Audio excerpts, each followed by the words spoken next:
Hello and welcome. Today we're looking at a very old Gibson from 1947.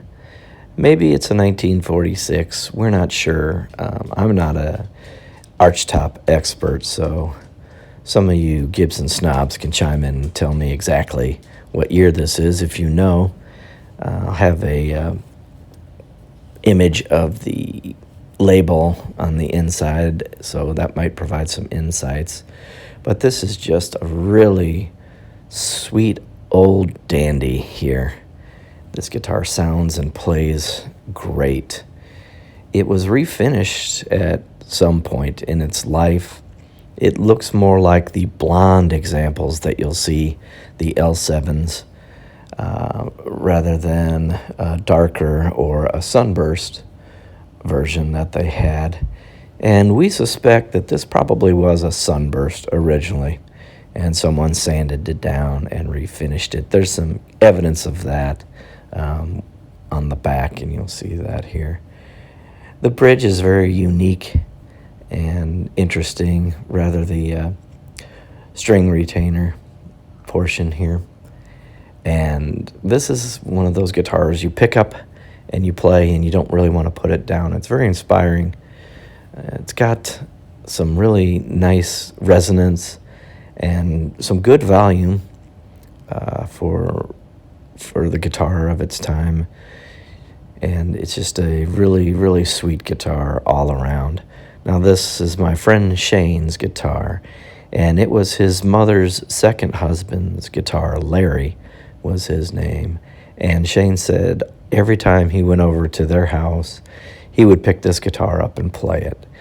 And that's because it's just so easy to play. The action on this is incredible. It's like a Les Paul to play it.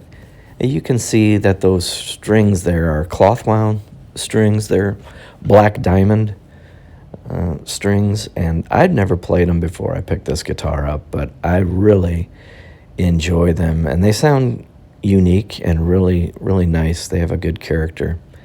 But he said he cut his chops playing bar chords on this guitar. And you wouldn't think playing an archtop or an acoustic style guitar would be the right candidate for bar chords, but that's how easy this guitar is to play. You see the cool headstock with the flower pot logo and the old school Gibson scripting, which I think is really cool. I love looking at the different trademarks and patterns of the Gibson Guitar Company's history, and I think it's neat that they pay homage occasionally to some of those designs. You can see the Brazilian rosewood fretboard with the split inlays.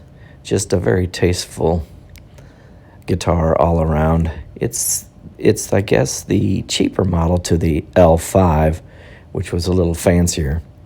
And this is what I was talking about the refinish. You can tell that it was sanded down and maybe hand rubbed finish, or not completely sanded down on the back due to the color remnants there. That's what I suspect. It was probably a sunburst. And it has the Grover Imperial tuners with the old school sealed backs. Just really, I've always loved those tuning pegs. And you'll notice that stinger from the headstock to the neck. It's a little different, and I believe it's because there was a headstock repair.